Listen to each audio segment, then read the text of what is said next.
Le 4e dialogue économique de haut niveau Vietnam-France s'est tenu le 25 juillet à Paris sous la coprésidence du vice-ministre vietnamien du Plan et de l'Investissement Nguyễn Thế Phương et du secrétaire d'État français chargé du commerce extérieur, de la promotion du tourisme et des Français de l'étranger, Matthias Fekl. Le secrétaire d'État, Matthias Fekl, a déclaré que la France attache une grande importance à la qualité de ses relations avec le Vietnam et que ce rendez-vous annuel constitue un lieu de décision privilégié pour les relations économiques entre les deux pays. Il a salué aussi le dynamisme des échanges économiques bilatéraux et estimé que de nombreuses conditions sont réunies pour donner une nouvelle impulsion aux relations économiques.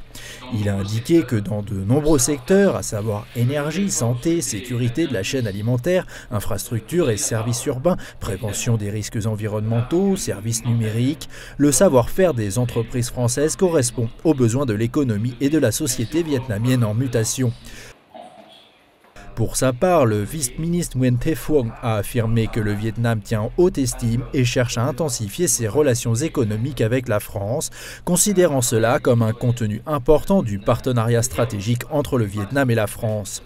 Ensuite, les deux parties ont échangé des points de vue sur la situation des relations bilatérales, l'évolution ainsi que les contraintes des projets importants. Elles se sont entendues pour coordonner leurs actions afin de lever les barrières dans l'accès au marché, favoriser les échanges commerciaux et les investissements, ainsi que les partenariats des entreprises. Elles ont évoqué des projets phares, à savoir la ligne de métro à Hanoï reliant la gare centrale à Nhon, les équipements sanitaires pour la polyclinique de la ville de Can Tho et le satellite VN-RedSat 2.